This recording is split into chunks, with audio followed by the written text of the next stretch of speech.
Bonsoir à tous, bienvenue dans ce nouveau numéro des Incorrectibles, une émission, j'allais dire exceptionnelle, mais en même temps pas tant que ça, parce que l'invité que je reçois, je l'ai déjà reçu une fois, non, deux fois, non, trois fois, donc je n'en peux plus. Mais bon, évidemment, il est tellement bankable, comme on dit à chaque fois, quand il vient dans une émission, tous les médias, a fortiori les médias alternatifs, se l'arrachent. Oui, surtout, parce que les autres, non. Hein. C'est ça aussi. Karl Zéro, bonsoir. Comment ça va, Eric? Eh bien, écoute, ça va, mon cher Karl. À toi pour l'intro. Oui, alors, ce que je tiens à dire aux gens qui nous regardent, c'est comme ça n'est plus la première fois que je te reçois, je n'en pouvais plus de faire une introduction de toi parce que je ne savais plus comment me différencier d'émission en émission. Donc, écoute, alors que je ne le fais jamais, hein, je tiens à le dire, mais là, cette fois-ci, j'ai voulu tester la fameuse intelligence artificielle. Donc, j'avais le choix entre ChatGPT et puis maintenant il y a l'intelligence artificielle de Musk, voilà, qui s'appelle Grok. Donc j'ai décidé d'aller questionner Grok pour me proposer une intro de toi. Alors tu sais que ce qui est absolument époustouflant, c'est que évidemment tu poses une question à Grok, tu lui dis voilà, propose-moi une introduction de Karl Zéro, mais tu peux rajouter si tu veux des qualificatifs pour anglais plus ou moins différemment si tu veux une introduction. Donc dans un premier temps j'ai dit propose-moi une intro classique de Karl Zéro, et là elle était archi classique donc pas d'intérêt. Et puis au deuxième coup, ça a été la bonne, j'ai dit est-ce que tu peux me proposer une introduction originale mais surtout hagiographique, parce que je me suis tellement susceptible qu'il faut que je lui fasse une belle intro. Donc je vous propose l'introduction que Grok m'a proposé. Alors ce soir, nous avons l'honneur de recevoir un homme dont la carrière a été marquée par un seul mot: l'audace. Un homme qui, à une époque où le silence semblait être la règle, n'a cessé de poser des questions dérangeantes, de creuser des sujets tabous et de briser les codes du journalisme. Véritable électron libre du paysage médiatique. Mais c'est Elon Musk lui-même il a enchaîné les interviews décapantes allant jusqu'à perturber les grands de ce monde. Son regard aiguisé sur la société, ses enquêtes sans concession et son flair pour les affaires qui dérangent lui ont valu aussi bien des admirateurs que des détracteurs. Cet homme ne craint pas de soulever le voile sur des sujets sensibles et de rendre visibles les zones d'ombre où la majorité préfère détourner les yeux. Oui, il a bousculé l'ordinaire, bousculé les puissants et parfois même bousculé lui-même. C'est beau, hein. Son sujet de prédilection, la pédocriminalité. Ce soir, il est avec nous pour discuter de ce sujet, une nouvelle fois plus que jamais d'actualité, mais aussi quand même de l'actualité en général. L'homme derrière l'antenne, l'investigateur implacable, vous l'avez reconnu, c'est Karl Zéro. Écoute, l'IA, on dirait un lancement de... je sais pas, à la Guy Lux en 1960. Ouais. C'est un truc, c'est un peu rétro. Qu'est-ce que t'en penses finalement? Parce que, est-ce que c'est reconnaissable? Je te l'aurais pas dit, ça pose une vraie question. Ça m'aurait étonné que tu me parles comme ça, déjà, parce que c'est tellement emphatique, tellement hagiographique, mais alors, c'est stalinien, mais imagine presque. Tu me connais pas. Non, parce que tu me connais, mais imagine tu me connais pas. Voilà, la première fois qu'on se voit, je balance, c'est imperceptible, tu peux pas déceler que c'est enfin si, quand c'est toi qui est... C'est un peu classique. Quand c'est toi qui es le sujet du truc, tu dis, il va quand même fort. Mais ça aurait pu être moi qui vais fort. En quoi tu te dis, tiens là, il a dû faire appel à une IA? C'est-à-dire, j'ai pas tellement été habitué à ce qu'on me reçoive en me disant des trucs aussi gentils, donc du coup, je me dis, il y a un problème. Mais je me dis pas, c'est l'IA. Et c'est vrai que l'IA est un problème, en tout cas pour ce qui reste de notre profession. En tout cas dans les médias traditionnels, c'est que si en plus maintenant ils ont accès à l'IA, déjà c'était de la merde, mais ça va être de la surmerde. C'était un peu de la merde parce que t'as remarqué un truc. Pas un mot. Ben non. Non mais comme quoi, c'est marrant quand même. Il est pas au courant. Et le mec, enfin Grok n'est apparemment pas au courant. Il faut que je l'envoie à Musk. Donc voilà, excuse-moi, je dois faire une petite mise à jour de l'IA. L'IA, mon cher Elon Musk, donc il faut revoir le truc. Hein. Donc tu es là aussi à l'occasion de la sortie de ce nouveau numéro de l'envers des affaires, donc consacré avec en une à la pire affaire pédocriminelle, celle du docteur Le Squarneck. Pourquoi personne n'a rien fait, mais évidemment consacré aussi à d'autres sujets. Raël le gourou au-dessus des lois, héros oublié, les boxeurs d'Auschwitz, célibat des prêtres, danger avec l'abbé Pierre en fond. Et puis bien sûr, Le Serpent, Mon voisin le tueur. Alors on va en parler bien sûr dans un deuxième temps de cette actualité de la sortie de ce nouveau numéro de ce magazine. Mais avant cela, comme tu es un fin observateur de la vie politique, j'aimerais te parler un petit peu d'actualité et aussi d'actualité médiatique, puisqu'on est ce dimanche soir à quelques jours de la fermeture effective, puisque ça y est, c'est officiel. Cette semaine, le Conseil d'État a rejeté donc définitivement, plutôt à enterrer définitivement C8. Donc Cyril Hanouna va donc tirer sa révérence sur C8 à la fin de la semaine. Donc première question que j'ai envie de te poser, puisque tu es quand même un ancien de ce groupe, Canal. Comment tu as réagi à cette affaire de la fermeture de C8 par l'Arcom dans un premier temps et puis confirmée par le Conseil d'État? Il faut remonter un petit peu plus loin, il faut remonter à l'origine. En fait, quand j'ai lancé en 1996 le vrai journal sur Canal+, j'ai inventé l'infotainment en France. C'est vrai ça. Ça a duré jusqu'en 2006. Alors Donc, on précise pour les gens qui nous regardent, infotainment, un mix entre information évidemment et entertainment. Et rigolade, c'est-à-dire c'était ce qu'on appelait le mélange des genres. Il y avait... Alors qu'avant, il y avait les journalistes d'un côté, bien sérieux. Il y avait Roger Giquel qui disait « La France a peur ». Et puis il y avait, je sais pas, Guy Lux ou Bozo le clown qui faisait des petites vannes ou des amuseurs, ou Coluche ou Thierry Leluron. Bon. Mais qui était cantonné, en effet. Cantonné. Et là, tout d'un coup, j'ai dit on va tout réunir. Parce que dans la vie, il y a des moments drôles et des moments tristes. Avec le tutoiement d'ailleurs. Il y avait le tutoiement avec les politiques qui était une façon de leur faire accoucher un peu plus de vérité, si tant est qu'ils soient capables de ne pas mentir tout le temps. Ce qui est amusant, c'est que j'ai eu 2 enfants, indignes, mais naturels.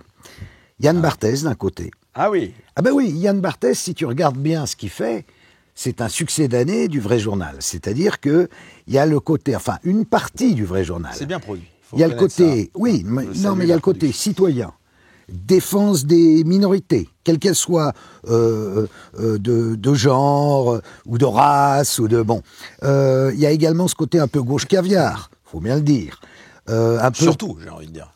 Oui, peut-être surtout. Enfin, lui, c'est plus facile pour lui de faire ça.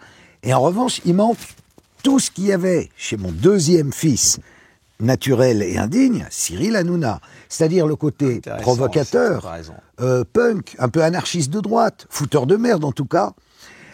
Et donc, les deux... Donc tu te reconnais un peu je me reconnais, Cyril Hanouna. Je me reconnais totalement. Dans cette partie de l'hémisphère gauche ou droite, selon... Non, mais je me reconnais dans ces deux parties-là. En fait, je reconnais ce que ça a donné. Ça a été scindé en deux. C'est comme un microbe qui donne 2 microbes, c'est eux les 2 microbes. Sauf que là, le pouvoir de droit divin a décidé de la mort cérébrale de l'hémisphère droit, puisque Cyril Hanouna, par la force des choses, suite au fait que Balladur, j'allais dire, que Bolloré se soit raidi un petit peu de plus en plus dans ses bottes et soit de plus en plus à droite, Hanouna, forcément, est devenu de plus en plus à droite, même parfois en frôlant le ridicule. Tu veux dire que tu crois que c'est un règlement de compte politique, cette histoire ? C'est évidemment un règlement de compte politique, mais en même temps, c'est un règlement de compte tellement politique qu'il est ridicule. C'est comme si on utilisait l'arme nucléaire pour détruire la principauté d'Andorre. C'est-à-dire, on pouvait dire, bon, allez, levez le pied un peu, c'est bon, là, changer un peu les sujets, machin. Surtout qu'il va ressortir ailleurs. Non, évidemment, mais on va voir dans quelles conditions. Mais en tout cas, je trouve ça absurde. Et dans une démocratie, c'est pas normal. Ça, quand même, il faut être honnête. Il y avait en gros une émission marrante de gauche et une émission marrante de droite, ou d'infos marrantes de droite et de gauche. Maintenant, il n'y aura plus que l'info marrante de gauche. Alors, attends, il y a 3 projets qui se présentent à Cyril Hanouna, d'après ce qu'on comprend. Là, pour l'instant, il fait encore durer le suspense. Mais a priori, beaucoup de bookmakers parient sur le fait qu'il rejoindrait le groupe M6 pour avoir un talk show quotidien sur W9 et en même temps une partie radio sur Fun Radio. Mais là, il n'aurait pas le droit de parler politique. Donc, est-ce que tu crois, si on devait jouer la carte des pronostics, là, est-ce que tu penses qu'il va plutôt privilégier de se barrer sur M6, W9, mais sans avoir le droit de parler politique, ou plutôt rester dans Loop Canal avec la petite chaîne C-Star, mais où il devrait faire des économies en termes de production, ou enfin, ultime choix, mais qui a l'air d'être plutôt un petit peu là en retrait, c'était de dire qu'il lançait un truc sur Internet, peu comme nous, avec sans doute beaucoup plus de moyens, mais donc ça a plutôt un peu moins de probabilité. Donc voilà, M6, tu crois qu'il pourrait y aller pour ne pas parler politique, lui qui a annoncé en plus qu'il serait peut-être candidat. En tout cas, il laisse miroiter là aussi le suspense, un peu à la Coluche, d'une candidature en 2027 à la présidentielle. Il veut mourir en moto, lui. Écoute, je pense que M6, en tout cas W9, c'est pour Cyril Hanouna se mettre un bœuf sur la langue d'avance, puisqu'il a pris goût, quand même, au fait d'évoquer des affaires... Surtout. Non, mais, et d'être comme toi, d'interviewer Marine Le Pen, de parler de politique, de parler sociétal, de parler faits divers, de sortir des trucs. Et là, il faut lui rendre hommage, parce que à lire ce qu'on lit, on a l'impression qu'il n'a fait que de la merde et des erreurs et des bourdes. C'est une nature, parfois il a déconné, ça arrive à tout le monde. Il invitait mais c'était open, parfois ça déconnait, mais la plupart du temps, il sortait des trucs que les autres n'osaient pas sortir. Donc ça, il faut rendre à Rome ce qui est à Rome. Pendant que mon autre fils naturel recevait benoîtement pour la 100e fois François Cluzet qui disait des bêtises. Recevait Gérard Fauré, il parlait de pédocriminalité aussi et de... Non, lui quand il en parle, il dit n'importe quoi. Oui, bon. Fauré, d'accord. Non, Fauré, il dit n'importe quoi. Mais bon, peu importe. La réalité, c'est que c'était véritablement un terrain d'expression, cette émission. Donc, il t'a reçu, d'ailleurs ? Oui, il m'a reçu. Enfin bon, pareil. C'est-à-dire que il est tout fou et libertaire. Enfin libertaire. Il peut-être l'avoir dans l'oreillette. Mais en même temps, la dernière fois que je suis allé, c'est malheureusement, c'était au moment de l'affaire Palmade. Et donc j'ai dit que à la soirée, on m'avait dit qu'il y avait un ministre à la soirée Chemsex. Et là, j'ai pas été réinvité depuis, mais je ne t'en veux pas, Cyril, si tu me regardes. Non, mais d'ailleurs, en parlant de cette affaire Palmade, pardon, mais c'était pas quand même un peu une fake news, cette histoire de ministre chez lui ? Ah, écoute, moi, ça me venait directement de la grande maison, la police, et je savais pas le nom du ministre. Mais on me disait qu'à cette soirée, il avait fallu nettoyer rapidement et surtout extraire une personne qui aurait fait tâche dans l'histoire. Or, on sait qu'il y a de récentes études viennent de le démontrer, et une émission d'Émile Lucet, d'Élise Lucet, vient de le démontrer. Ça fait un mix entre l'affaire Émile Louis et Élise Lucet. Oh là là. Non, attends, vient de démontrer que les politiques prennent quand même beaucoup de coke. Mais alors, donc cette rumeur, c'était qu'il y avait... des soirées. Non, parce que c'est facile de dire, il y avait des rumeurs, il y avait des noms. Moi, j'ai pas eu de nom. Après, j'en ai découvert sur Internet, comme toi. On a parlé de Bruno Le Maire, ce qui me paraît étonnant. Mais il paraît qu'il y avait une fille aussi ce soir-là. Alors, présence de Bruno Le Maire, possible. Puisqu'après, Hanouna, justement, a invité une fille qui était à la soirée, qui n'a pas parlé de Bruno Le Maire. Mais qu'est-ce qu'elle faisait ? Il y avait d'autres noms aussi. C'était une soirée. Le nom d'Attal est sorti, le nom de son compagnon d'époque. Non, mais là, tu comprends que tu vas donner de la matière à bouffer à nos amis fact-checkers. Ils vont dire, bah voilà, Carl Zero, finalement, il s'informe en regardant Internet. Non, mais je les emmerde de toute façon. Moi, on m'a dit, il y avait une personnalité, il a fallu l'extraire. La meilleure preuve d'ailleurs en est que Mimi Marchand immédiatement s'est précipitée au chevet de Pierre Palmade, avec qui elle n'était pas tellement pote. Donc si elle était là, c'est bien qu'il y avait un truc à gérer au plus haut niveau. En parlant de Pierre Palmade, justement, cette semaine, il y a eu aussi, puisque décidément on parle d'Hanouna, mais il y avait aussi un autre animateur dont on a un peu parlé. Alors il y a eu deux choses. Il y a eu d'abord, mais je vais rebondir d'abord sur Palmade. Il y a eu deux Chavannes, tu sais, qui a été... Alors c'était juste un petit article dans La Montagne, et puis finalement, grâce justement à Internet, ça a buzzé pas mal, et du coup, on en a parlé. Deux Chavannes qui a été rattrapé par une affaire, justement, de consommation aussi de stupéfiants, et il avait été arrêté et testé positif, justement, à la cocaïne, si je ne me trompe. Il a été condamné, on l'a appris cette semaine, à 1 200 € d'amende, confiscation de son permis, de son véhicule et suspension de son permis de conduire.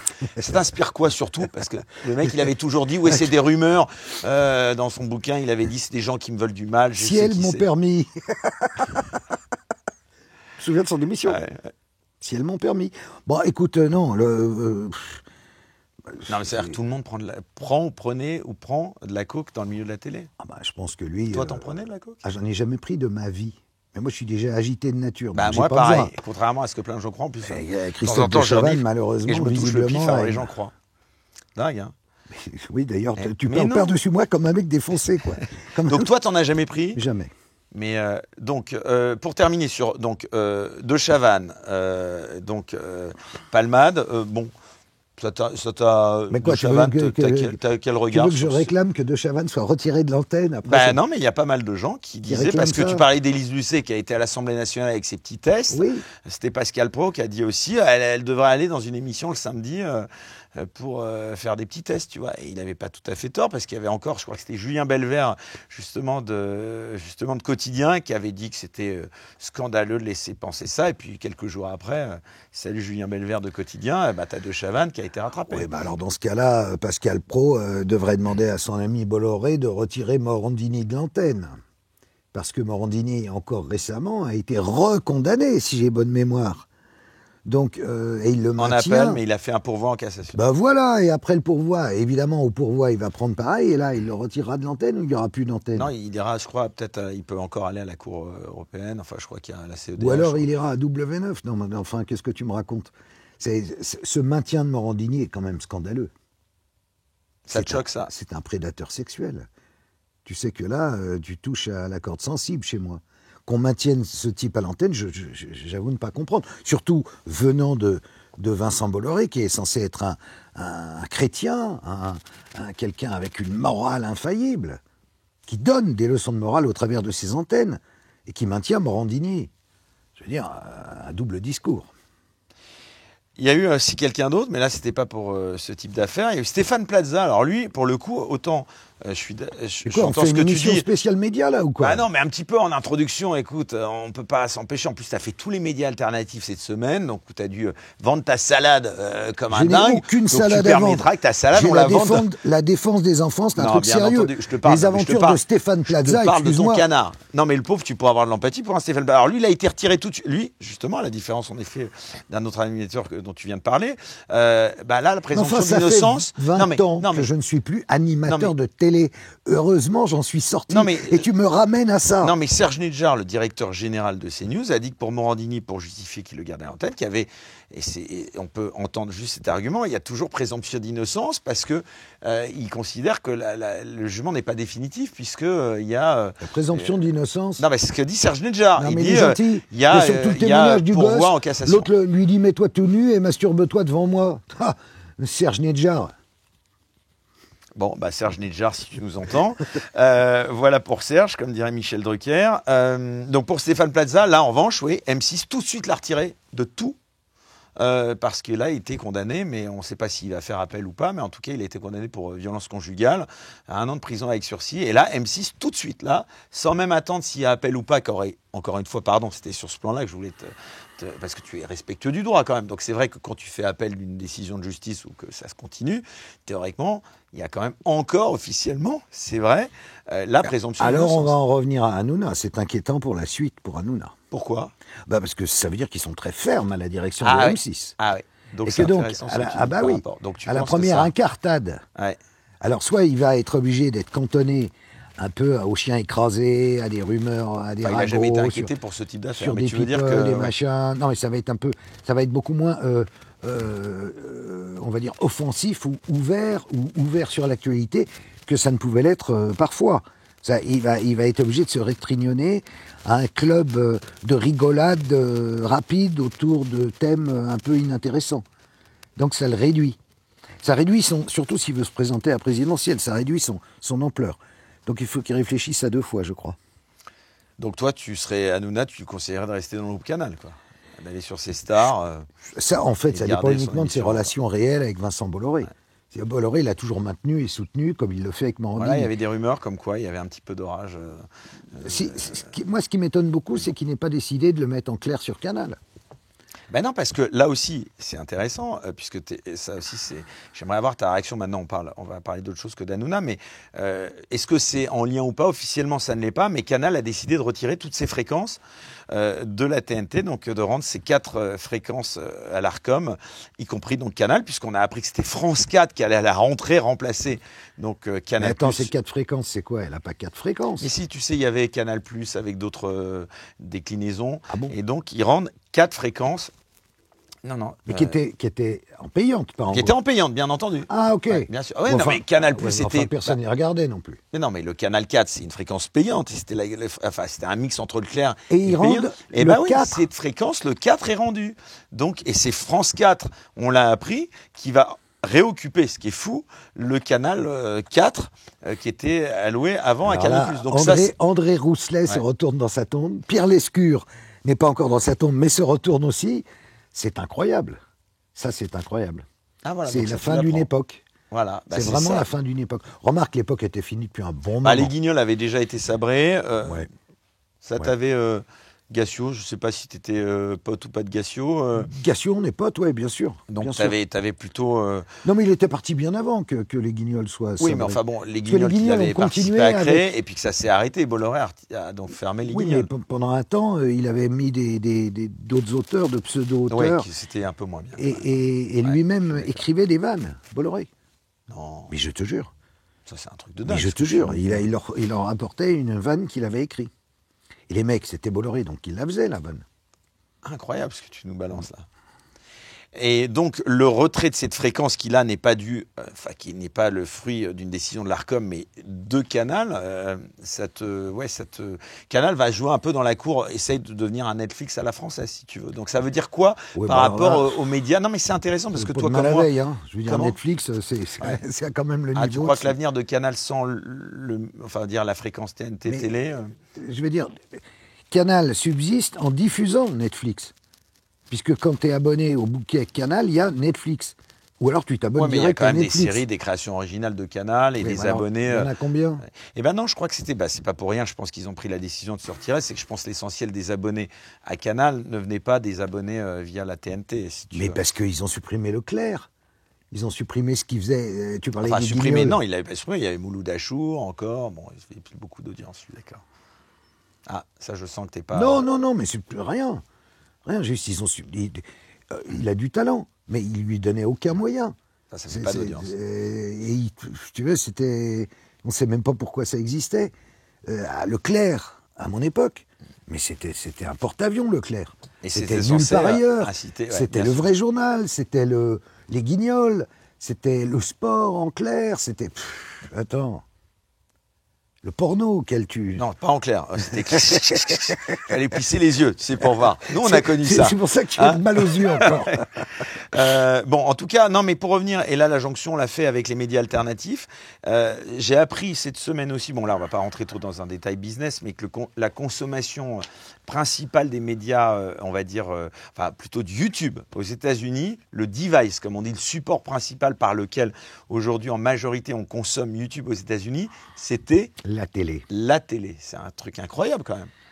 Ça veut dire qu'aujourd'hui, on envoie finalement sur notre appareil téléviseur Et pour finalement nous, des... Bah, si ça se trouve, ton journalistes- émission là qu'on Non, mais qu'on pour produit nous, aujourd'hui... journalistes indépendants, Ouais. enquêteurs indépendants, investigateurs indépendants, comiques indépendants, gens qui osent dire ce que les médias traditionnels ne disent plus, c'est juste l'autoroute, quoi. Ça veut dire que notre travail va être enfin reconnu et salué par le grand public sur sa télévision à la place de regarder leur... Donc ça va nous obliger à Mais- produire de manière encore plus quali, hein, parce que là, pour le coup, quand c'est envoyé sur la télé en grand, voilà, faut que ce soit Oui, nickel mais en ça termes va de- peut-être aussi salé. permettre un financement de ce qu'on fait. Parce que j'ai toujours pas vu, j'ai encore pas rencontré quelqu'un dans cet univers des médias parallèles qui arrive à en vivre réellement, quoi. C'est toujours extrêmement difficile. Donc, regarde-toi avec ton Patreon. Ouais, enfin, c'était pas Patreon, c'était Utreon qui était devenu Player, non, pas Patreon. Mais en merde. effet, c'était Utreon. Non, mais tu avais raison, c'était un mix de YouTube et de Patreon. Donc, ça s'appelait Utreon. Et là, justement, à la demande de Patreon, ils avaient dû changer de nom, ça s'appelle Player maintenant. Donc, Player, c'est- bon, bah, ton Player. Voilà, Ben voilà. Player. Donc c'est difficile pour tout le monde, voilà, c'est ça que j'indique. Mais attends, j'aimerais bien qu'on parle de On trucs parle de sérieux. politique. Allez, on parce passe que moi, à la... tes trucs J'ai de bien. médias, Non, mais écoute, fallait Tu une vois, petite intro comme ça. je suis quand même pas venu pour ça, mon vieux. T'as vu Jack Lang qui s'est cassé la... Enfin, qu'on aurait peut-être un peu poussé, il aurait été surpris. Ouais, j'ai pas pu m'empêcher allant- de rire nerveusement en voyant cette vidéo. En même temps, je me suis On dit, rappelle le pauvre. contexte, il allait... alors, Ah je sais là pas s'il là allait à là. l'opéra ou s'il allait à cette manif. Une Ah non, trentaine de- non, c'était une manif anti-pédocriminalité. Ouais. Et alors, comment il s'est retrouvé là Bah, sans- il traversait la rue par hasard. pour aller à l'opéra, Et quoi. puis là, les mecs le reconnaissent. Et le pouce. Donc là, Il y en a un qui pas le bien, pousse. là. Pas bien. c'est un vieux monsieur. Donc pas bien. L'avoir poussé, c'est pas bien. Ouais. Après, bon, t'as vu comment ça a été raconté dans les médias? On avait l'impression Non, mais qu'il on y a avait vu eu la scène, un on a vu la attentat. scène aussi. Oui, non, mais après, c'était en boucle sur les chaînes et à la radio. Et il s'était éraflé une main. Ouais. Et alors, de tous les hôpitaux de France se sont mis au garde à vous. On avait l'impression qu'il allait mourir. Enfin, c'était un peu too much, quoi. Donc, mais il a plus de 80 ans, quoi. Jack est tombé. Ouais. Mais Jack tombera peut-être vraiment un jour. Tu penses? Ça te choque qu'il soit encore président de l'Institut du monde arabe, en plus? Évidemment que ça me choque. Évidemment que ça me choque. Comment t'expliques ça? Et que c'est pas choqué d'ailleurs dans. Je sais pas s'il n'y a pas que la France, là, l'Institut du monde arabe. Enfin, c'est pas étonnant quand même que dans. Enfin, je veux dire, dans un institut qui est censé justement mettre en valeur le monde arabe, où par définition, on a quand même beaucoup de pays qui sont très respectueux que nous de certaines choses, en tout cas. Il est question que la liste Epstein sorte avec notamment les Français. Et tu te souviens qu'il avait quand même, Epstein, financé un film. Il avait filé 70 000 € à Jack Lang pour faire un film. Tu t'en souviens? C'est toi qui l'as révélé d'ailleurs. Oui, c'est moi. Une de mes émissions précédentes. Et on n'a jamais eu le fin mot de cette histoire. Et t'as pas été attaqué en diffamation d'ailleurs? Jamais.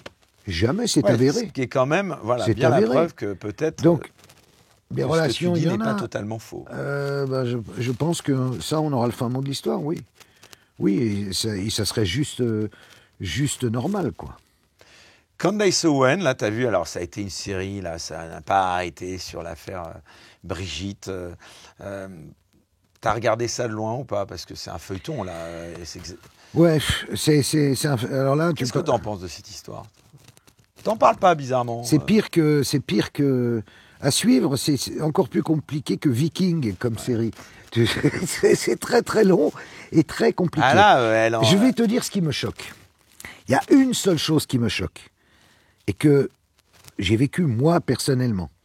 Depuis que je suis dans ce combat, donc ça fait maintenant 5 ans, que je suis uniquement dans le combat contre la pédocriminalité, j'ai jamais réussi à rien auprès d'Emmanuel Macron ou de ses ministres ou de son entourage ou de qui que ce soit qui soit proche du pouvoir macroniste.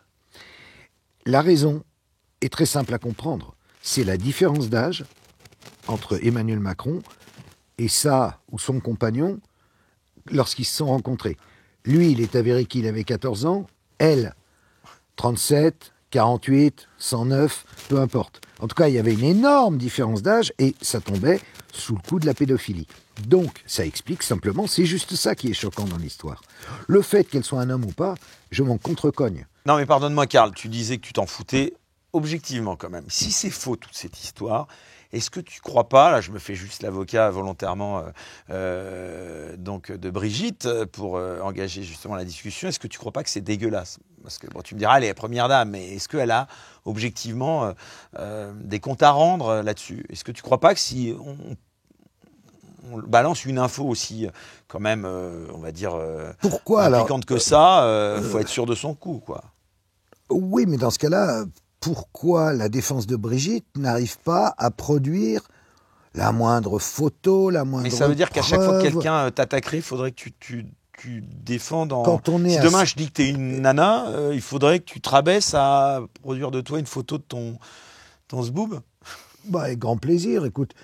Moi, à partir du moment où on se présente comme étant quelque chose, la moindre des choses, et dès qu'une rumeur aussi absurde apparaît, de dire, mais enfin, qu'est-ce que c'est que ces conneries? Regardez, voilà, tac, tac, tac. Visiblement, ils en sont incapables. Après, je te dis... Je crois pas qu'on pourrait dire après... Non, mais attends, m'emmène pas sur un truc où vraiment je m'en fous.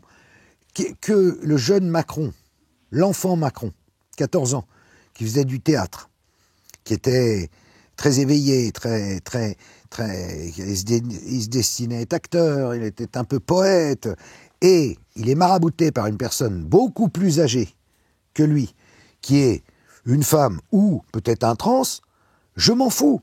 Ce qui m'ennuie, c'est qu'il soit marabouté, et que aujourd'hui, ça soit le couple qui dirige la France, et que à cause de cela, on ne s'occupe pas des réels problèmes de la pédocriminalité en France. Et non, mais sur le fait que la première dame puisse ne pas forcément être une dame, ça te poserait pas de questions pareilles. D'accord. Bon, bah écoute, en tout cas, c'est dit. On en vient justement à cette affaire. Alors, on continue de parler politique. Et alors, évidemment, l'actualité, c'est bien sûr cette affaire Betaram. Pourquoi elle a été initialement étouffée, selon toi, cette affaire?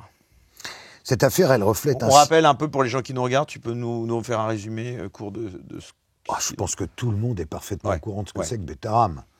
Bon, c'est un lycée-collège où il y avait près de Pau, où il y a des enfants qui ne sont que des garçons, donc tenus par des curés, où à l'époque on disait des frères. François Bayrou avait donc... Il avait un enfant là-dedans, je crois, si ce n'est plusieurs, je ne sais pas. En tout cas, c'était pour les fortes têtes. On mettait les gosses un peu difficiles là-dedans pour qu'ils soient matés par des curés méchants qui leur mettaient des claques. Le problème, c'est que, outre leur mettre des claques, les curés en question, certains des curés en question et des encadrants en question en profitaient pour les violer. Que Bayrou, donc, a faim à l'Assemblée de ne pas être au courant.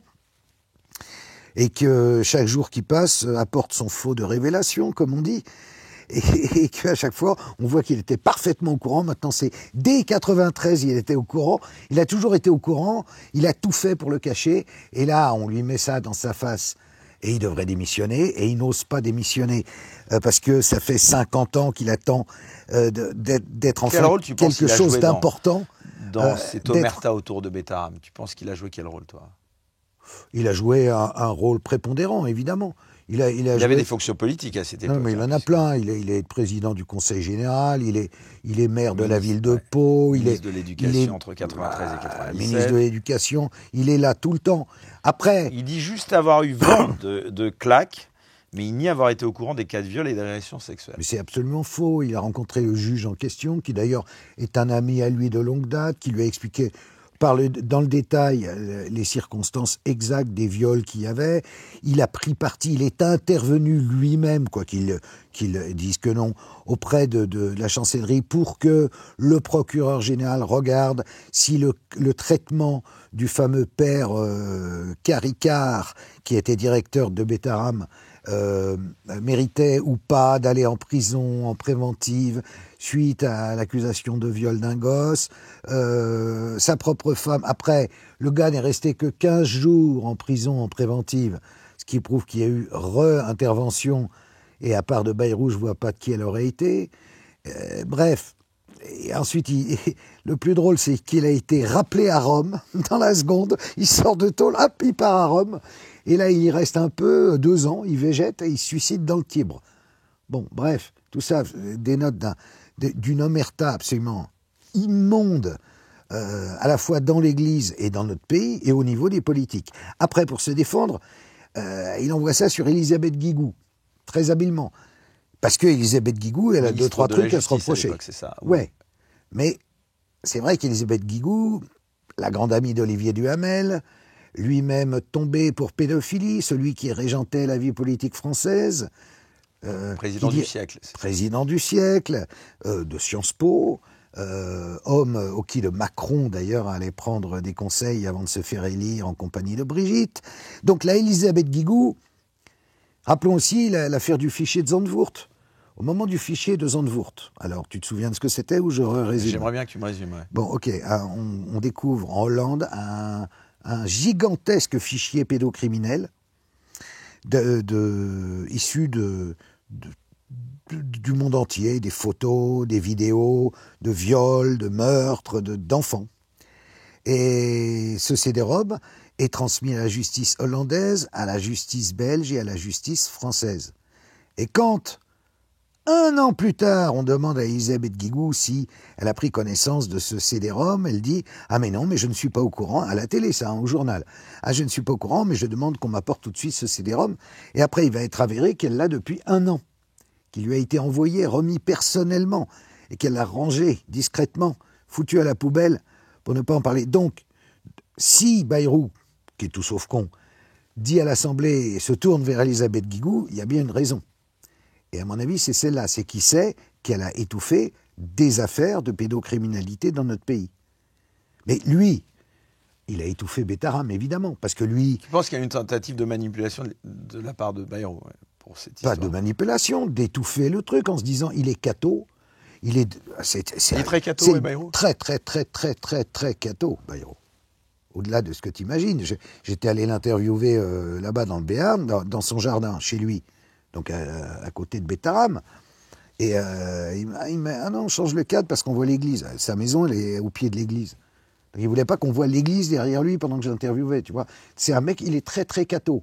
Il n'y a pas à lui jeter la pierre d'être catho. Moi aussi, je suis catho.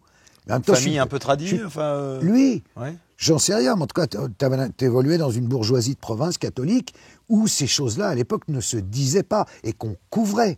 Et ce qu'on doit faire changer dans les mentalités, c'est le fait de dire les choses.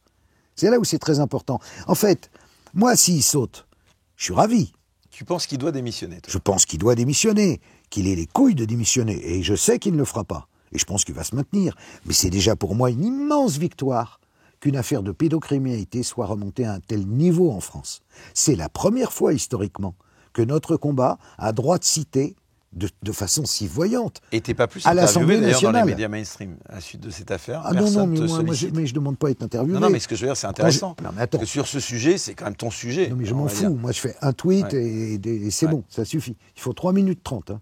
Je dis ce que j'ai à dire et au revoir. Je suis pas là pour faire les plateaux. Je suis là pour dire, là, je suis content. Comment Champagne. t'expliques que les plateaux, je sais ton fait, c'est pas de ton fait, mais que les plateaux n'essayent pas de solliciter ta. J'ai pas envie ta- d'être. ta Non, science mais de attends, j'ai ces pas envie sujets. d'être rat de plateau. Il y en a 10 000 des rats de plateau, tu les vois tous les jours. T'as pas Mais ils envie. te sollicitent même pas. C'est ça que je veux dire. Jamais. Mais jamais. Comment t'expliques ça? Ils ont peur de toi? Ben, ils ont peur, évidemment. Ils ont peur parce qu'ils savent que je vais dire la réalité exacte. Donc les derniers plateaux, les 2 derniers plateaux de télé que j'ai faits, j'ai dit la réalité. Et ni Pro ni Hanouna ne m'ont réinvité. Voilà, c'est comme ça que ça marche. Mais j'en ai rien à foutre parce que je sais que les gens comprennent ce que je dis. J'ai pas besoin de plateau. Si tu veux, on a quand même maintenant X. On a quand même YouTube. Un peu moins que X parce qu'ils nous surveillent. Mais Ça se relâche. Et ça, c'est merci Trump. Hein, merci en tout cas. Trump, enfin merci Musk. Ouais. Mais on a quand même... oui, d'ailleurs, par rapport à Hanouna, on peut dire un truc, c'est que c'est bizarre de supprimer cette chaîne et cette émission au moment où il y a ce vent Trumpo-muskien qui arrive d'Amérique et qui donne le là quand même, qui montre que maintenant, on peut parler de tout, on peut tout Enfin, dire. t'as Breton qui est là pour dire. Oui, non, mais on ils va sont morts, museler, ceux-là. Ceux-là, ils sont ridicules, ils sont morts. Et ils le savent. Ils le Thierry savent. Breton, c'est ça. Ouais, non, mais ils savent que c'est tout ce qu'ils incarnent. Ce qu'ils incarnent, justement, c'est Rien, ça. ils représentent rien. Non, mais ils représentent le mensonge. Tous ces gens-là représentent, et c'est particulièrement saillant La dans caste. les affaires de pédocriminalité, parce que c'est ce qui y a de pire et c'est ce qui couvre. Et là, je te dis, je suis ravi, parce que pour la première fois, on voit enfin une affaire comme ça, qui risque de faire sauter un Premier ministre. C'est pas rien. Et ça met, si tu veux, juger des pédocriminels.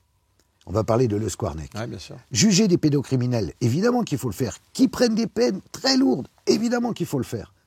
Mais au-delà de ça, il faut juger ceux qui couvrent, ceux qui savent, qui se taisent, ceux qui écrasent, et à tous les niveaux. Parce que ça, c'est quelque chose, il faut que tout le monde comprenne bien. C'est quelque chose qui est en nous. Parce que ça a été comme ça pendant des siècles, en réalité. Il y avait un viol en famille, omerta. Il y avait un problème à l'école, omerta. Il y avait un problème dans tel truc ou tel, omerta. Et ça, c'est ça qui doit aussi voler en éclats. On doit juger ceux qui se sont tus, qui savaient et qui se sont tus. C'est ça les leçons qu'on doit tirer de cette histoire. Ah oui. Et là, tout le monde le sent bien. Tout le monde le sent bien. Tout le monde en prend conscience. Parce que dire ah ben je savais pas, ça suffit pas. Ça suffit pas. Surtout quand il est avéré qu'il savait très bien, Bayrou. Il savait. Il a tenté n'a de charger rien un fait. peu le gouvernement Jospin hein, et d'autres figures politiques, donc on le disait. Et Guigou et Ségolène Ségolène Royal. contre qui il a une vieille dent, alors que c'est elle qui devrait en avoir une, puisque souviens-toi qu'il y a eu des élections, je crois en 2012, ils ont failli s'allier, et ça aurait fait basculer, ça n'aurait pas été Sarko, ça aurait été Ségo à la place, si Bayrou lui avait apporté ses voix. Puis finalement, il a dit... Il a été je le m'en faiseur avais de marre. roi, hein. C'est lui qui a amené les parrainages à Marine Le Pen aussi. Ouais. Et tu as vu, il y a Richard Ferrand qui a été nommé cette semaine. Enfin, Ça il s'appelle prendra un ses fonctions en renvoi mars, d'ascenseur.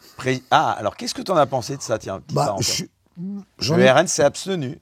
Oui, ça c'est quand même troublant, pour le moins troublant. Bon, ça permettra à Marine Il Le disait que Pen c'était sans pour doute- éviter Dupond-Moretti ou Taubira. Ah oui. Moi, je pense aussi que ça va lui éviter de ne pas pouvoir être candidate aux prochaines En cas de présidentielles. condamnation et d'inéligibilité, décision exécutoire. Voilà. C'est ça que tu veux dire. Voilà. Et surtout, moi, ce qui me frappe, c'est que c'est... je croyais que le parti fondé par Jean-Marie Le Pen, que j'ai quand même combattu comme un ouf du temps du vrai journal... Tu l'as interviewé beaucoup? Jamais, j'ai toujours refusé. Ah bah je suis pas d'accord avec toi. Oui, bah écoute, c'est ton problème, mon petit bonhomme. Non, non, c'est De toute façon, le tu tien. n'étais pas à cette époque-là. C'est le tien. Bon, attends, non. Ouais. Je croyais que certains... Une forme de... Ah oui, non, c'était Pierrette que tu avais fait, toi. Oui, une forme de combat de Jean-Marie Le Pen était d'être un peu différent des autres. Et là, je constate que le RN, petit à petit, devient exactement la décalque des autres. Ça va jusqu'au look de Bardella qui... Ah, les lunettes et la barbe, ouais.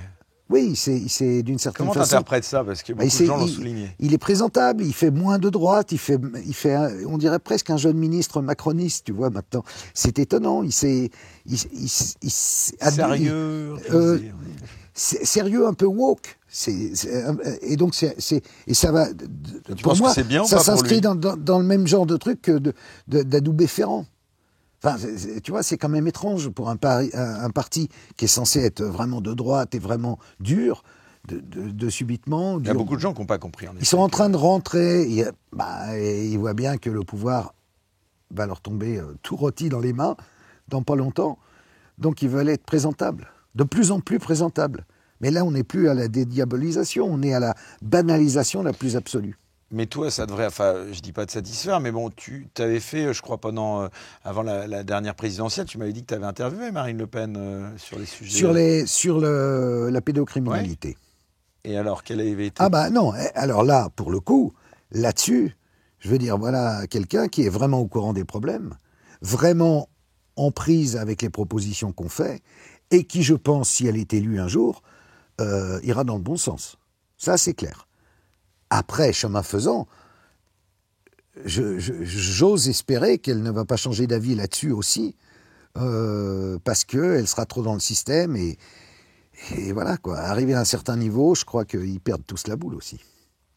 C'est intéressant parce que, pour revenir à cette affaire Betaram, c'est que on voit un petit peu les limites aussi du système, donc politique, judiciaire, médiatico-parisien. Comment t'expliques tu te disais, c'est omerta, ça montre que ça marchait encore jusqu'à il y a peu de temps. Qu'est-ce qui a fait que maintenant, les digues commencent quand même, malgré tout, à se fissurer? Mais le fait que... Alors là, excuse-moi, mais le fait qu'on gueule depuis 20 ans, et de plus en plus fort. C'est-à-dire que ta voix, les voix comme les tiennes, commencent à porter. Mais on est très nombreux, il y a beaucoup d'associations, il y a beaucoup de députés qui nous aident aussi.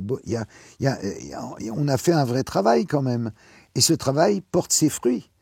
Il devient un sujet majeur, un enjeu majeur, un débat de sujet national. De quoi on est en train de parler là? Quand même du fait que Bayrou a couvert des agissements pédocriminels. Donc ça veut dire que d'une certaine façon, on a déjà gagné. Qu'il saute ou pas. S'il saute, c'est encore mieux, mais s'il saute pas, c'est pas grave.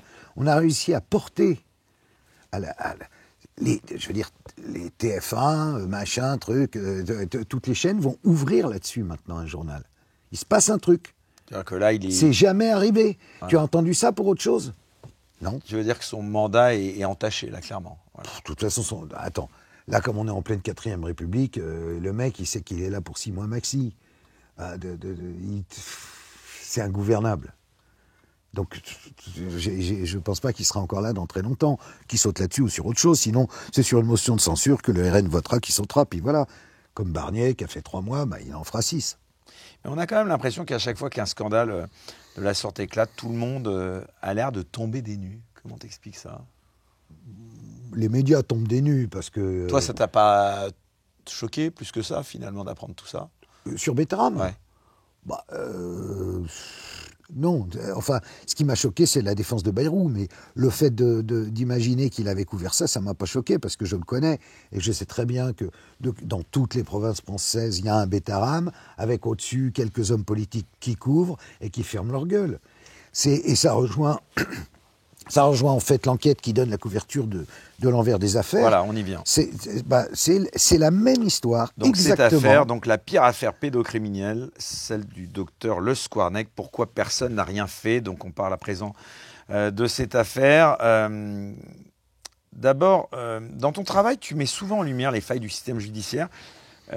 Comment t'expliques aussi ces failles de la justice dans ces affaires pédocriminelles? Mais j'ai du mal. Il faut raconter vraiment cette histoire pour comprendre. Alors vas-y. Là, pareil, de nouveau pour ceux qui nous découvrent, parce qui que la découvrent. Dès demain matin, en allumant leur radio à 6h45 pour la France qui se lève tôt, ou à 5h, à 11h, leur Internet pour ceux qui ne foutent rien, ils n'entendront parler que de Le Squarnec. Ça va être le sujet du jour demain. D'où la sortie de ce magazine sur Le Squarnec avec une enquête bien particulière. Qui n'est pas de raconter le monstre, Le Squarnec, que je vais quand même être obligé de te raconter un peu, mais le silence autour de Le Squarnec, qui a quand même, pendant 30 ans, violé des enfants sur la table d'opération ou en salle de réveil, alors qu'ils étaient un peu comateux, parce qu'ils avaient été sédatés pour être opérés de l'appendicite. Pendant 30 ans, dans 18 hôpitaux différents, qui a été... Il y a eu des alertes, évidemment, mais on peut dire qu'il a été protégé pendant ces 30 ans. On peut dire, comme dans l'affaire de Bétaram avec François Bayrou, qu'il savait, les gens autour de lui, mais qu'on n'a pas agi. C'est terrible. C'est ça qui est fascinant dans cette histoire. C'est de se dire qu'un mec peut continuer à agir comme ça. Comment on a découvert? Ouais.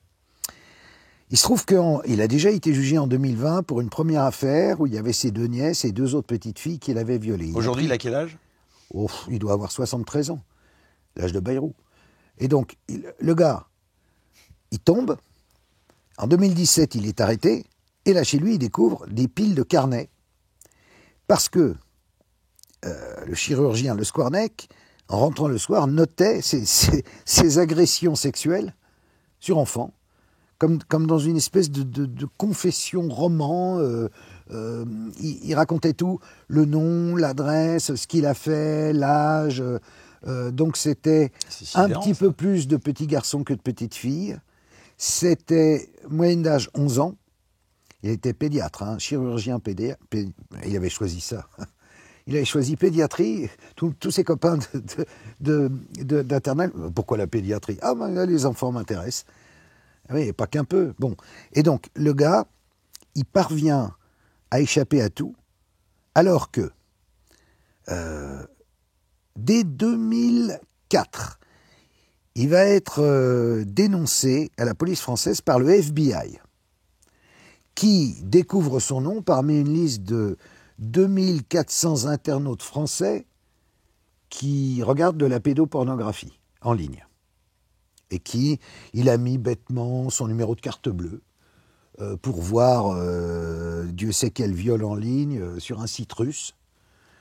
Il est arrêté, il est jugé par le tribunal de Vannes, le même qui va le juger à partir de demain. Il prend 4 mois de prison avec sursis, et là le tribunal de Vannes, qui devrait normalement prévenir l'ordre des médecins, omet de le faire. C'est les omissions. Les péchés par omission. C'est un péché par omission. Alors, ils n'ont rien dit. Bon, et donc, l'ordre des médecins n'étant pas au courant, ils continuent à vaquer à ses occupations. Et là, il faut l'intervention d'un psychiatre. 2 ans plus tard, le docteur Bonvalot, qui est psychiatre dans le même hôpital que Le Squarnec, s'émeut auprès d'abord de la direction, puis de l'ordre des médecins. Encore une fois, on découvre, voilà. Oui, s'émeut du fait que il n'ait aucun problème. Alors qu'il y a plein d'histoires de mauvais gestes, comme on dirait dans le foot, ou de trucs curieux que les gens n'ont pas bien compris, concernant la manière dont il se conduit avec les enfants. Il demande aux infirmières, quand il est seul avec les enfants, de ne pas être là. Normalement, c'est le contraire. Les médecins, ils veulent être entourés. Lui, il veut être toujours tout seul. Et donc, le docteur Bonvalot s'alarme, il en parle à la direction de l'hôpital qui dit « Oh, bon, alors, pas content Bonvalot, qui en plus est président de la commission d'expertise de de l'hôpital en question, de Quimperlé. Et qu'est-ce qu'il fait? Il écrit au Conseil de l'Ordre. Alors le Conseil de l'Ordre écrit au tribunal de Vannes en disant « Donnez-nous la condamnation ». Là encore, il faut 6 mois pour obtenir la condamnation. Tu sais, c'est quand ça veut pas, ça veut pas. Et là, finalement, le Conseil de l'Ordre se réunit au niveau départemental et dit « Eh ben, recevons-le ». Ils le reçoivent et ils le trouvent très sympathique. Et ils décident de ne rien faire. Ils transmettent à l'ordre régional qui décide de ne rien faire, à l'ordre national qui décide de ne rien faire.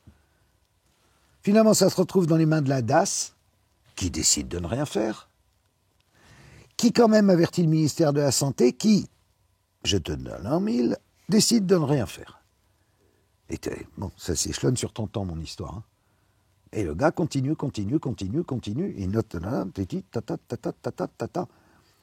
Donc, pour le moins, on devrait, à l'occasion de ce procès, c'est pas juste juger le monstre, on devrait juger les gens qui ont été suffisamment irresponsables ou attentionnés à l'égard de Squarneck pour le protéger à ce point. Ça devrait... C'est pas normal. Enfin, si tu veux, ce que je trouve pas normal, c'est qu'on fasse un... Ça va être un procès, il va durer 4 mois. Hein, tu vas en entendre parler très souvent. Tu vas le suivre vraiment. Oui, tu vas y aller 4 mois. Oh, je vais bien y aller une fois, je ne vais pas rester 4 mois à Vannes. Je ne servirai pas à grand-chose en vrai. Ce que je voudrais vérifier, c'est qu'on va, mais je crois qu'on ne va pas le faire, qu'on va entendre aussi les responsables, ceux qui étaient là et qui n'ont rien fait. L'ordre des médecins. Au sein de ce même tribunal, ceux qui n'ont pas transmis à l'ordre, les gens de la DAS, les gens du ministère de la Santé de l'époque. C'est une grande chaîne qui doit être reliée par d'autres réseaux peut-être, tu vois, qui fait qu'on protège un mec. Pourquoi on protège un mec comme ça? Comment c'est possible? Lui-même, dans ses carnets, décrit des scènes où il est en train d'abuser d'un enfant et puis des gens viennent, rentrent dans la pièce. Ces gens-là, c'est qui? Ils sont où? Tu vois, il dit « j'ai été interrompu ». Alors, imagine, c'est Morillo qui rentre. Il fait « oh putain !» Il rentre chez lui, il dit « je dirai rien parce que c'est quand même, c'est quand même le Squarneck, je peux rien dire, je vais avoir des emmerdes ». C'est ça qu'il faut changer dans la mentalité des gens. C'est quand ils voient un truc, ils le disent. Il s'agit d'enfants, on rigole pas. C'est pas comme nos conneries du début, là, sur les médias. Là, c'est la réalité, c'est la vraie vie, on est dans la vraie vie. Donc tu penses que ça va faire changer les choses, cette affaire-là? Ah, je pense que Betaram, le Squarneck, c'est des trucs qui parlent aux gens. On comprend de quoi il s'agit.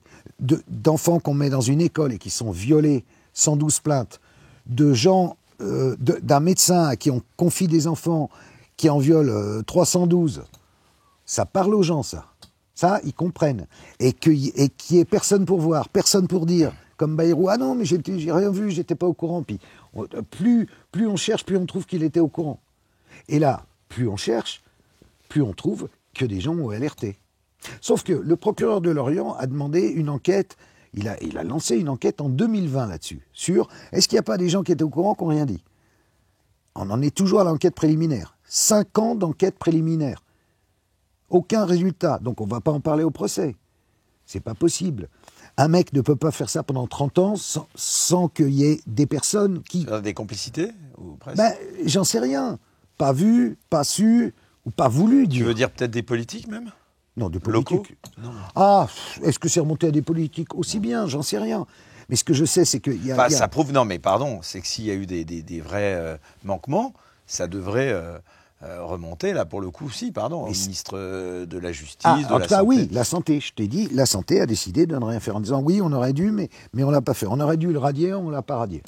Donc, il est trop tard, on laisse tomber. C'était Xavier Bertrand, à l'époque, le ministre. Donc, il a forcément été au courant aussi. Et à un moment, la question va lui être posée très bientôt. Et il fera, évidemment, mais je n'étais pas au courant. C'est toujours pareil, c'est toujours pareil. Là, en fait, ce qui me plaît bien, c'est qu'ils sont comme les lapins dans les phares de la voiture. Là, ils ne peuvent plus faire semblant que non, que c'est pas vrai, que ça n'existe pas. Pendant des années, le grand refrain, c'est « Maricard, la complotiste, mes couilles, ça n'existe pas ».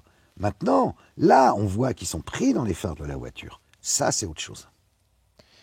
Et cette affaire, toi, qu'on a couvert plein, elle a vraiment un côté plus horrible que toutes les autres précédentes, j'ai envie de dire, avec toutes ces affaires dont tu parles.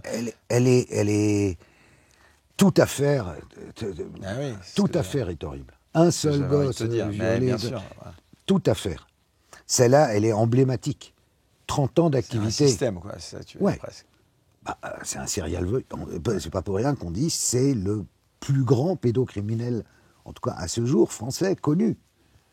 312 petites victimes, faut quand même le faire. Ah, lui, il n'a tué personne. Tu vois, on n'est pas dans les réseaux à la Dutroux, etc., où là, il y a meurtre, où il y a cérémonie, où il y a... Bon, c'était autre chose. Là, on est juste dans des petits coups minables, mais répétés à l'infini. À l'infini. Et par un mec qui se revendique dans ses écrits.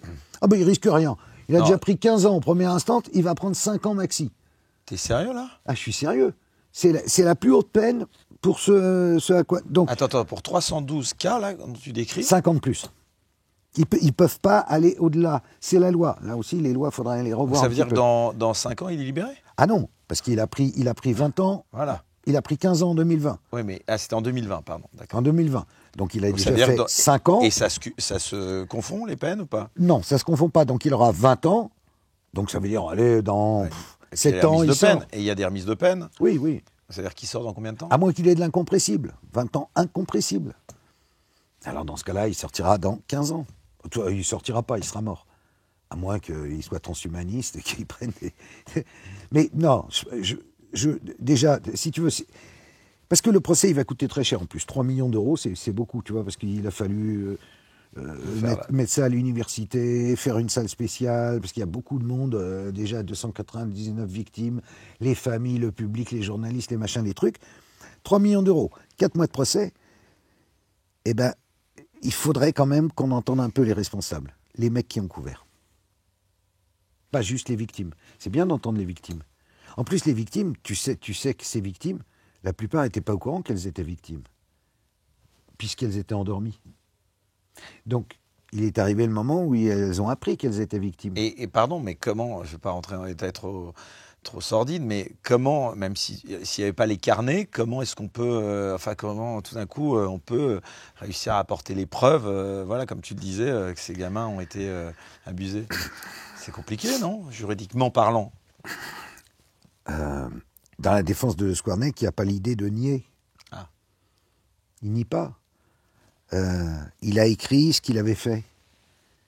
Tu vois, donc, alors peut-être au coup par coup, il va dire, ah ben, je ne me souviens pas. Donc c'est lui-même qui s'est finalement totalement. Totalement. Accusé, quoi. Totalement. Tu es en train de dire que s'il n'y avait pas eu ces carnets, il n'aurait pas été jugé pour ça. Parce que je te dis que les gens ne s'en souvenaient pas. Mais la chose dont ils se souviennent en revanche, c'est de la vie qu'ils ont vécue de ce moment-là à maintenant. Et s'ils ont décidé de poursuivre, certains ont décidé, on dit j'ai fait ma vie, j'étais pas au courant, tant pis. Mais ils sont très peu nombreux. Ils sont 6. Certains, c'est prescrit, c'est trop vieux. Mais pareil, ils doivent être 6. Et tous les autres, s'ils portent plainte, c'est parce qu'ils ont vu les ravages dans leur vie. Et c'est des ravages qu'ils ne comprenaient pas. Des problèmes psychologiques, sexuels, une vie un peu loupée, un truc qui n'allait pas. Et soudain, ça leur a ouvert des horizons. On ne peut même pas parler d'amnésie traumatique, puisque ils n'étaient pas conscients. Et donc, ça veut dire aussi qu'un enfant qui est violé alors qu'il est drogué, il va avoir des séquelles dans sa vie psychique, psychologique. Tu vois, ça ouvre des horizons. Alors, évidemment, j'invite tous les gens qui veulent évidemment approfondir, en tout cas s'intéresser à cette affaire, à cette histoire plus en détail. C'est donc dans l'envers des affaires. Hein, tu as consacré une immense partie de ce numéro à cette affaire. Donc, en tout cas, ouais, c'est vraiment, j'ai envie de dire, tristement passionnant. Mais bon, c'est quand même... tu n'avais jamais vu ça, toi, auparavant? Non. Une affaire comme ça, non. Elle est évidemment emblématique. Il y a d'autres cas. Alors, moi, j'ai envie d'en profiter parce qu'il y a un truc qui m'a halluciné aussi. Est-ce que évidemment, tu sais de quoi je parle, mais j'aimerais que tu me réagisses là-dessus. En février 2022, écoutez bien, l'ancien vice-président du tribunal judiciaire de Dijon, qui avait été condamné à 2 ans de prison, dont 1 ferme, après avoir proposé à des internautes d'avoir des relations sexuelles avec sa fille de 13 ans. Alors déjà, je me souvenais plus de cette histoire, mais là, c'est quand même, j'ai cru que c'était une blague, quoi. Enfin, Oui, d'autant que... tu m'en avais parlé, je crois, d'ailleurs. Mais oui, d'autant que ce monsieur, en appel, a vu son année de prison ferme transformée en sursis aussi. Donc finalement, il n'a pas fait de prison. Tu es en train de nous dire que le père, là, il n'a pas fait du tout un jour Ah de non, prison. non. Mais enfin, c'est comme dans l'affaire de Bétaram. Le père Caricard, celui qui violait, il a fait que 15 jours de prison. 15 jours, et ensuite, il a été récupéré par le Vatican. Alors comment t'expliquer ça? C'est notre problème, c'est la justice, notre problème des lois. Ah oui. C'est un problème dans la justice. Ces affaires-là ne sont pas traitées C'est pas des bons sérieusement. avocats, parce que c'est pas toi qui m'avais parlé aussi de Dupond-Moretti à l'époque, on en parlait. Bon, maintenant il est plus ministre de la Justice, mais quand il était et a fortiori, donc je sais pas s'il est redevenu avocat ou pas, je sais pas. Là, il visait le poste de président du Conseil constitutionnel, ça a l'air mal barré. Je crois qu'il est sur scène en ce moment. Oui, il est sur scène, pardon, au Marigny, c'est Il vrai. est sur scène. Il n'est pas dans la scène, il est sur scène. Mais avant, quand il avait défendu avec brio, ça on peut pas lui reprocher ça, hein, parce que Qu'est-ce qu'il avait défendu avec brio? c'était non mais je parle pas de, c'est pas un jugement, ce que je dis c'est sur le fait qu'il était un avocat qui défendait avec brio l'affaire des d'Outreau. Ah bon, alors là, c'est pas avec brio. Non, mais enfin, c'est brio, t'as compris ce que je voulais dire. Ça veut pas dire que je cautionnais. Ah bah je non, dis juste qu'il a réussi à installer le doute. Et c'était un type qui est quand même... Il a retourné littéralement avec une brio, affaire. Mais oui, mais c'est un brio diabolique, c'est un brio... Je te l'accorde. Un brio au service du mal, c'est un brio... Mais l'avocat, est-ce que malheureusement, l'avocat, il est au service de son client non, mais alors là, c'est plus grave que ça. Parce il ne faut pas confondre le client et l'avocat, pardon. Oui, mais il l'aurait pas fait tout seul. C'est tout un système qui s'est mis en place à ce moment-là pour que la parole de l'enfant ne soit plus écoutée. Je ne crois pas que c'était parce qu'il avait... C'est une fantastique escroquerie, Outreau. C'est un foutage de gueule généralisé. Souviens-toi que derrière, ils nous ont quand même fait une commission d'enquête qui a duré plusieurs mois en direct à la télé. Tu vois, genre l'après-midi sur France 3, à l'époque, il n'y avait pas LCP. Et tu te tapais la commission d'Outreau où les mecs se battaient la coulpe indéfiniment en disant « Ah, c'est horrible ce qu'on a fait, on a envoyé des innocents en prison et tout. » Mais des innocents, mais à l'arrivée, ils ont acquitté 13 personnes, dont 7 sont coupables. Ça, c'est les victimes elles-mêmes qui le disent aujourd'hui. Donc tout ça est un foutage de gueule généralisé pour qu'après, les juges et les fois, ils disent « Oh là là là là, avant de mettre en examen un mec pour pédocriminalité, je vais y réfléchir à 2 fois, j'ai pas envie de faire un nouvel Outreau. » Et ils ont bien réussi leur coup. Et donc maintenant, la parole de l'enfant n'est pas écoutée. Ce qui nous donne des affaires... à la Bétaram et à la tout ce que tu veux. C'est-à-dire quand un mec vient, un petit gosse vient dire un truc, on ne l'écoute pas, on dit mais non, t'as inventé, allez, hop, circulez. Et puis, il y a de la part de beaucoup de magistrats, il y a la peur de justement, toujours, de faire une erreur et donc ils couvrent en fait, même s'ils ne couvrent pas toujours, ils couvrent souvent. Ils couvrent. Tu crois pas qu'il y a un problème aussi plutôt d'ordre des priorités en France, dans notre pays ? Ah, peut-être, oui, il y a certainement, tu veux dire par rapport à la pédocriminalité, il y a d'autres trucs. Est-ce que c'est ça le sujet Ah bah là oui, c'est le sujet, oui. Là c'est le sujet. Le Premier ministre peut sauter sur une affaire de pédocriminalité, donc c'est le sujet. Donc d'une certaine façon, notre combat, même s'il paraissait infaisable et ridicule aux yeux de certains, ou complotiste aux yeux de tes amis les fact-checkers, en réalité c'est un combat de société. Non, mais c'est un vrai combat de société qui est en train de montrer qu'il existe vraiment.